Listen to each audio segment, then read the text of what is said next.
Que la paz sea con ustedes, hermanos. En tiempo, analicen los pasajes que hemos seleccionado. Califiquen si hay contexto entre lo que yo voy a predicar, lo que voy a decir del Antiguo Testamento y lo que voy a decir del Nuevo Testamento.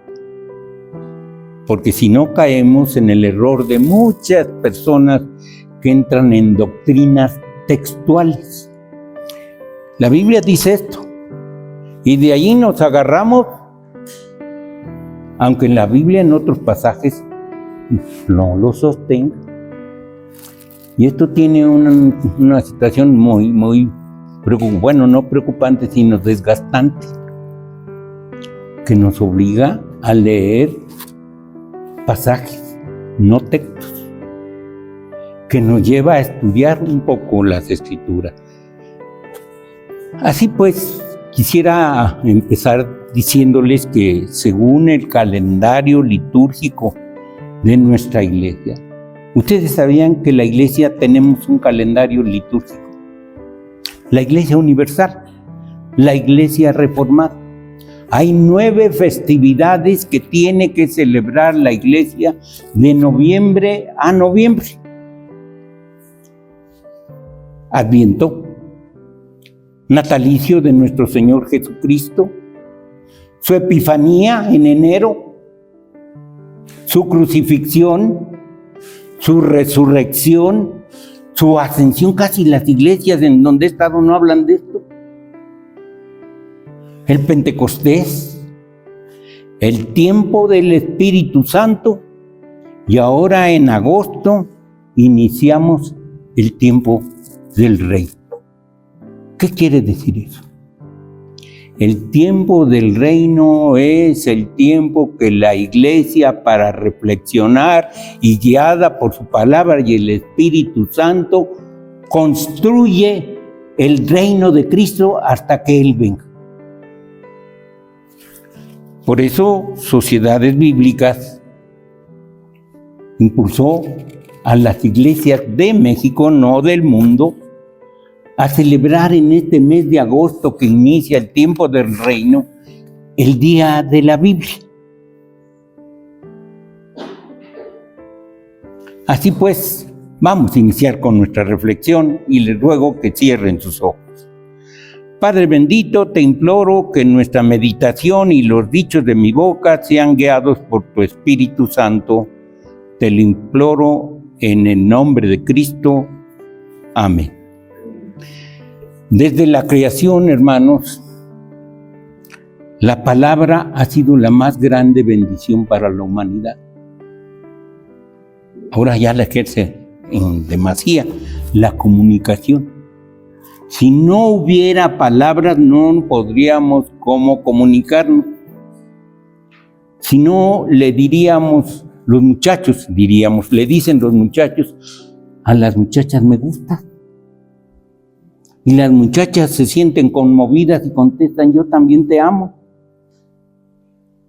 Y si no hubiera palabra, no sabríamos cómo sostener nuestros hogares a pesar de los años. Fíjate, mujer, que estoy muy contenta contigo y me cuidas. Fíjate que yo también, pero ya no seas tan latoso. Y también la palabra sirve para confrontarnos, porque tenemos ideas distintas. Pero la palabra también sirve para contentarnos. Desde los inicios de la humanidad, Dios se comunica con los hombres de manera directa. Las Escrituras nos hablan que habló con Adán. De este no le comas. Eva, no le entres a eso. Pero esto está re sabroso. Lo voy a hacer con mantequilla y azúcar y va a quedar muy bueno para la cena. Pero te digo que de todo puedes comer. Y Eva dijo, bueno, Señor, sí. Y ya no lo hizo. ¿O sí lo hizo? Y Adán, ay, me convenció la mujer. Qué cómodos, ¿verdad? Qué inocentes somos los señores. A Noé le dijo, mira, voy a destruir la tierra. Construye una arca. Hay algunas veces que consideramos los llamados de Dios tan fuera. ¿Cómo, Señor, esto? ¿Por qué? Y Adán le obedeció. Y gracias a eso somos el pueblo que ha sido convocado por Dios. No pereció la humanidad. Pero más adelante, Dios quiere comunicarse más ampliamente con el hombre. Y allá en el Sinaí, invita a Moisés a subirse a ese monte. Y escribe sus mandamientos en unas tablas. Yo me imagino que de roca, porque no creo que hubieran resistido la fuerza de Dios. Y estos mandamientos, unos dicen, pues son 10, mano. ¿Cómo le voy a hacer caso a tantos? Que el Señor se acuerde que nomás digo que hay un solo Dios, nada más. Pero tiene nada más un resumen en 2 cosas. Amar a Dios y amar al prójimo. ¿De qué nos sirve una iglesia pletórica, pero no amamos al prójimo? ¿De qué nos sirve, perdonen que lo diga con franqueza, un país que dice que es cristiano y está promoviendo la guerra? Amar a Dios y amar al prójimo. ¿Han visto ustedes las escenas de Gaza?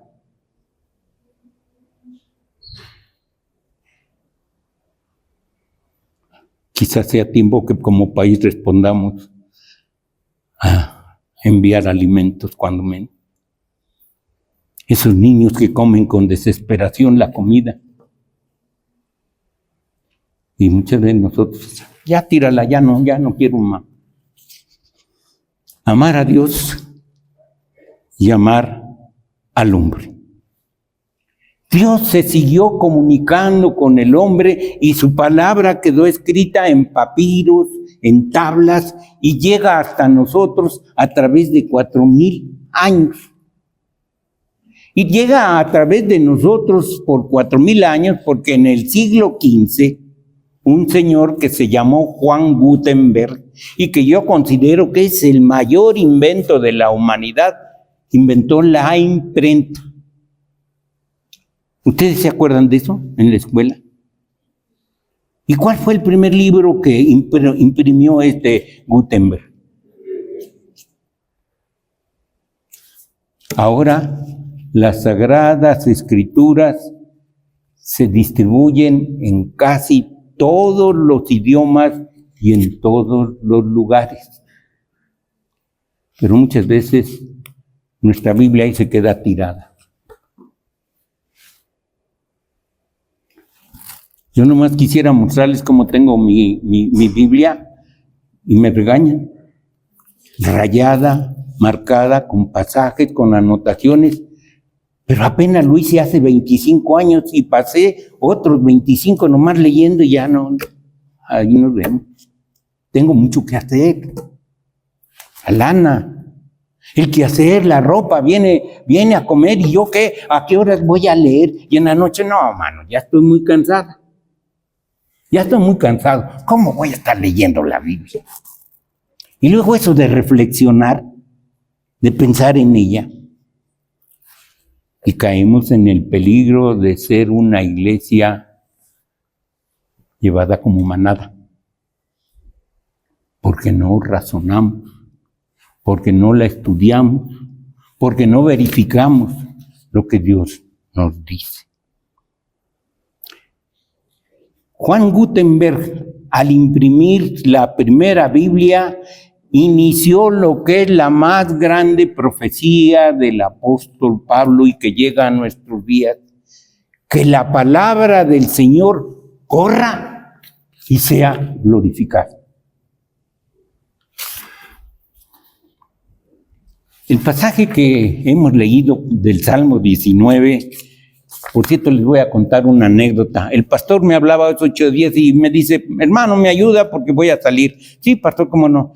Y le digo, sí, ya tengo ahí el pasaje porque estos días se me ocurren pasajes. Y dice, ¿qué salmo va a reflexionar? Y le digo, el 119, todo. No, le digo, el 19, todo. Sí, hermano, todo. Y ya después cuando me habla, oiga, hermano, el pasaje es este, ya lo di. No, hermano, es el Salmo 19. Porque si me arranco con el Salmo 19, no sé si ustedes aguanten, pero vamos a empezar hoy y viene el pastor y todavía le seguimos aquí reflexionando. Son quién sabe cuántos versículos. No, es el Salmo 119. No, es el Salmo 19 que tiene 14 versículos. Y es un canto de Moisés. La hermana hasta leyó el antecedente y que dice canto de Moisés o canto de ¿qué? ¿Qué dice el Salmo 19? Entonces,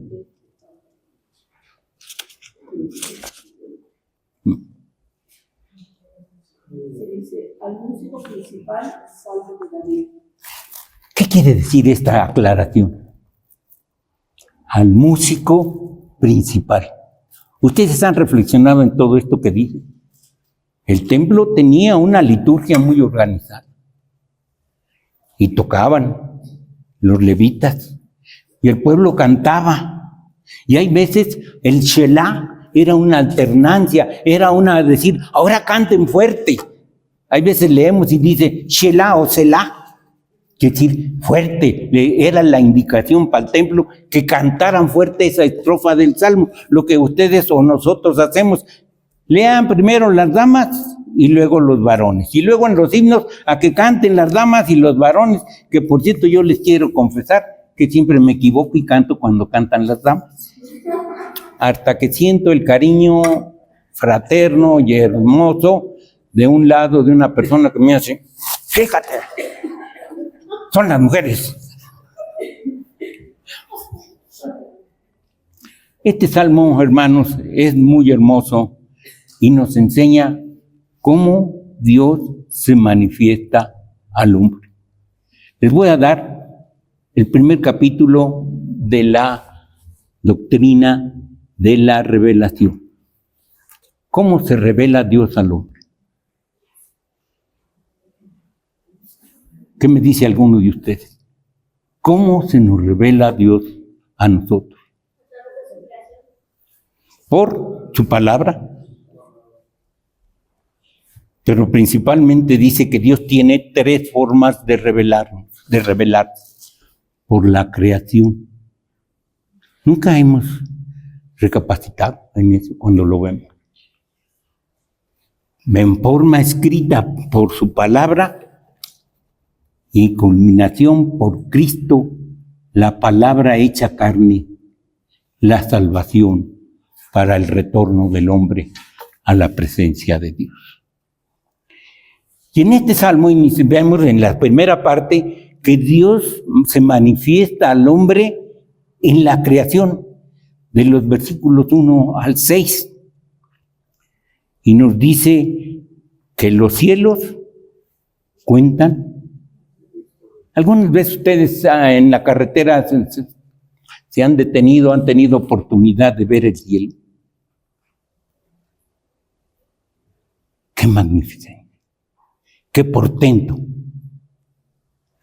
Y luego dice, y Dios se manifiesta en ese universo anunciando de una manera poética que hizo con sus manos y es obra. Ustedes han leído, han visto programas de lo que es el universo. A mí me enseñaron cuando estaba en la primaria que agárrate, el universo es plano y que el sistema planetario y de allí no pasaba. Porque yo viví en la prehistoria, dice mi hija. Pero ¿sabían ustedes que es una esfera, el universo? ¿Y que se mueve? ¿Quién controla esas fuerzas? ¿Quién controla la gravedad de la Tierra? La rotación. Hace poco sufrieron algunas personas en Rusia un temblor. ¿Por qué? Por los acomodos de las capas tectónicas, por la rotación y por la temperatura y por muchas cosas, empuja una capa tectónica a la otra y se sube. Estos son inmensas cantidades de energía y de material que no nos podríamos ni siquiera contar. Y esto produce esos sacudimientos tan brutales que alcanzan a destruir la Tierra. ¿Quién controla que ese sacudimiento no se haga general en la Tierra? Ahora que peleamos tanto por el oxígeno, ¿quién controla esa reacción química que nos da la vida? Ahora que me ha tocado estar yendo mucho a los hospitales, sobre todo de oncología, estaba leyendo y me di cuenta que ¿saben cómo ahora van a curar el cáncer? Antes, hace muchos años, era por unas sustancias que uno decía, no, si a mí me van a aplicar eso, ya mejor me muero porque allí me matan en vida, porque lo destruyen. Ahora ya son otros métodos, por medio de hormonas, por medio de otras circunstancias, radiación. Pero lo más moderno es por medio de células madre. A una hermana mía que está allá en Las Vegas, le extrajeron células madre. Las trataron y se las devolvieron. Y está experimentando salud. Antes era corten, ahí está el tumor, córtenlo. ¿Y qué pasaba? Se reproducía más. Luego no, que las hormonas ayudan para que... Y ahora, ¿y quién controla eso? Leímos algo de el Señor cuando algunos bajan a su enfermo por el lecho.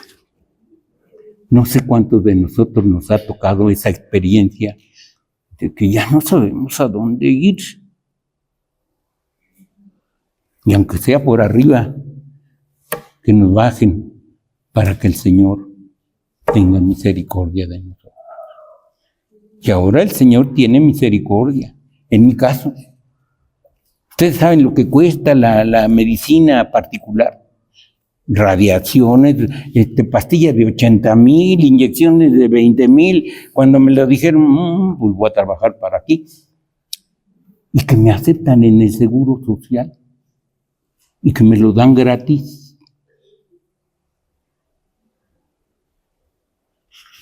¿Quién controla eso? Que se haya dado esa bendición. Políticamente no. Es el pueblo que empuja y empuja y empuja para beneficio de todos. Dice que en la tierra se escuchó su voz. La tierra no camina ni nosotros porque queremos.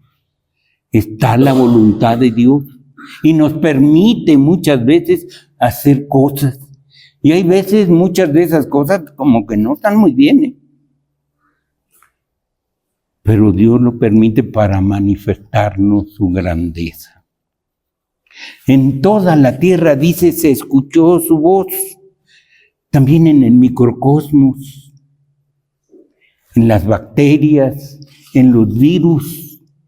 Quizás muchos de este hermano ya me quiere enseñar si yo soy doctor. Y perdónenme si me salto el capítulo porque no, de eso no sé. Pero el Señor dice que Dios creó al mundo y no dice, pues órale ahí, a ver cómo les va. Como tienen muchos, algunas ideas cristianas. Eso. Dios creó al mundo y ahí te vas. Y tú respondes delante de Dios. Pues no. Dios gobierna al mundo y lo preserva. Y está atento, no deja al mundo solo. Y en todo eso que creemos, que hacemos nuestra voluntad, es Dios el que está actuando. Y en el caso de los llamados, nos deja para después regresar al redil.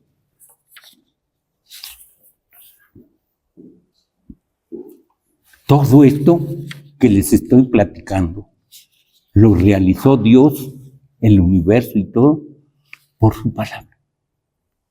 ¿Ustedes han leído el capítulo 1 de Génesis? ¿Cuántos lo han leído? De veras, de veras. ¿Y qué se dieron cuenta en la creación? ¿Qué palabra es la que perdura allí? ¿Qué verbo? Y dijo Dios, sea esto. No dice, me le voy a poner a hacer. No, mira, vamos a ponerle al hombre esto. Ya ve que está re Federico si le ponemos Mecho. O no, aquí a esta muchachita, que es más guapetona. ¿Cómo que pelo negro? Si ahora sí uso así, colorado, verde, azul. ¿Cómo esto? Y dijo Dios, y se hizo.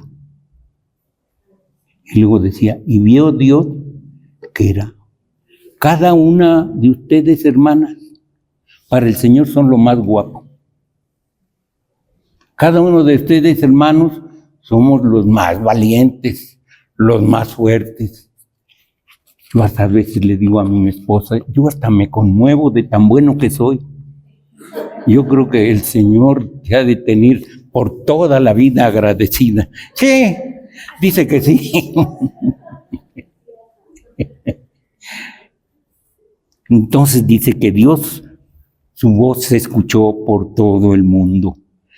Y todo lo realiza por medio de su palabra, y dijo Dios, se ha hecho, y fue hecho. Desde el monte Sinaí hasta los profetas y reyes. ¿Ustedes han visto algunos escritos de las Escrituras? Yo soy un fanático de las Escrituras. Tengo más o menos como 17 o 18 versiones. Desde la versión de Reina Valera, una anterior a Reina Valera, luego digo de Casiodoro de Reina, la primera, luego la de Reina Valera, hasta las últimas. Y tenía la de Gutenberg, pero se la obsequía a un pastor que apreciaba yo mucho. Y en todas ellas encuentro la bendición de Dios. No es para tenerlas.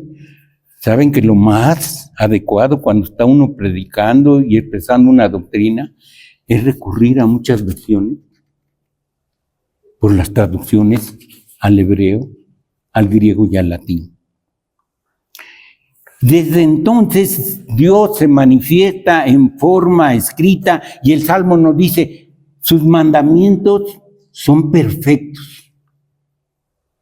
Y por medio de esa ley preserva la creación, establece el control del hombre. Sus mandamientos contienen el amor de Dios y el amor del prójimo. Y luego dice, si se ven allí, su palabra es fiel y la cumple. ¿Ustedes alguna vez, perdonen que me adente tanto, lo hago con temor y temblor, le han pedido sanidad a Dios? De rodillas, con intensidad. Y Dios les ha contestado. Amén. Gloria a Dios. Su palabra es fiel, dice el Salmo. La cumple y sirve para alegrar ¿qué? Nuestros corazones. En el caminar de la iglesia adivino luego muchos rostros, cómo reflejan las dolencias, el dolor, los problemas. Muchas cosas que se han querido realizar y que no podemos. Lo digo con conocimiento de causa. Muchachos que no nos hacen caso. Ven a la iglesia, allá voy. Quién sabe cuándo vayan a ir.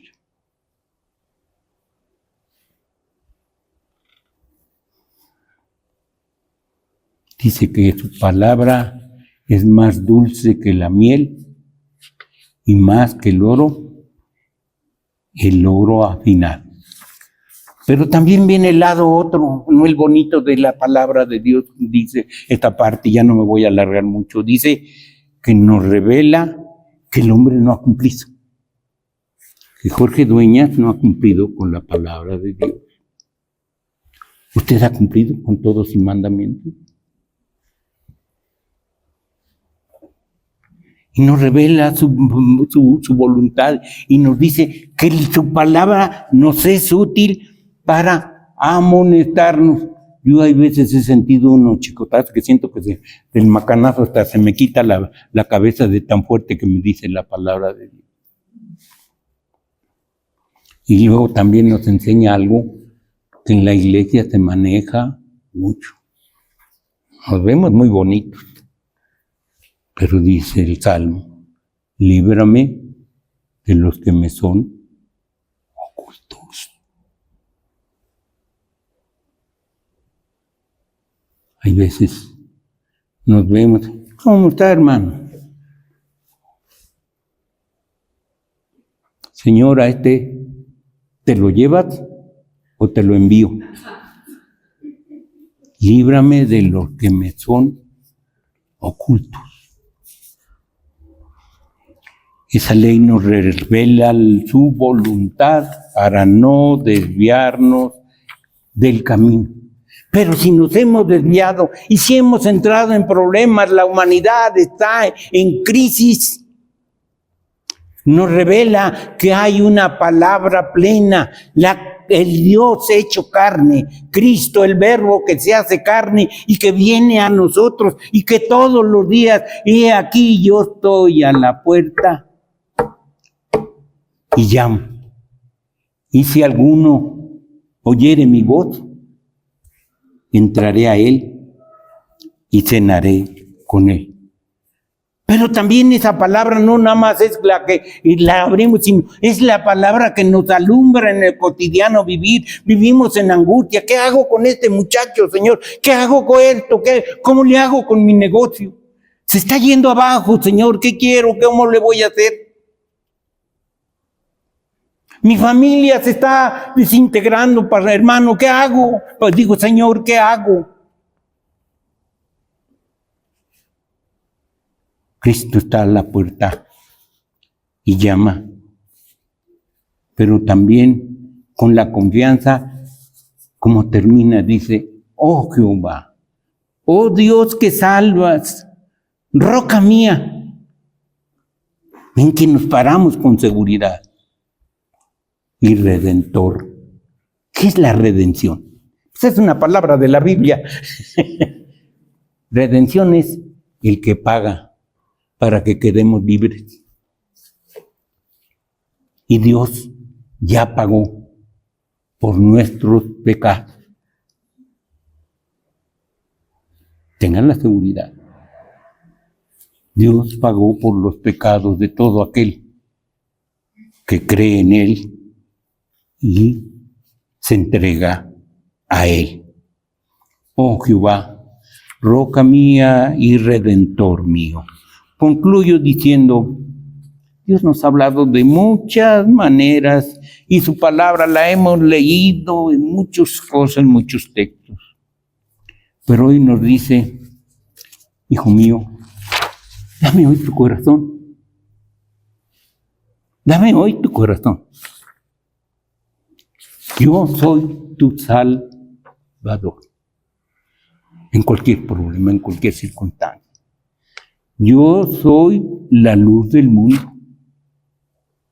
Y si tú crees en mí, no vas a caminar en mundos tenebrosos y de tinieblas. Pero también dice, echa sobre Jehová tu carga. ¿No se han fijado que hay veces caminamos mucho así? Los problemas que nos agobian. Echa sobre Jehová tu carga. Y les traigo un mensaje que es testimonio personal. Sáname, Jehová, y quedaré sano. Sálvame y seré salvo. Porque con amor eterno te he amado y te prolongué mi misericordia. Al que cree en mí, yo le resucitaré en el día postrero. Aleluya. Amén.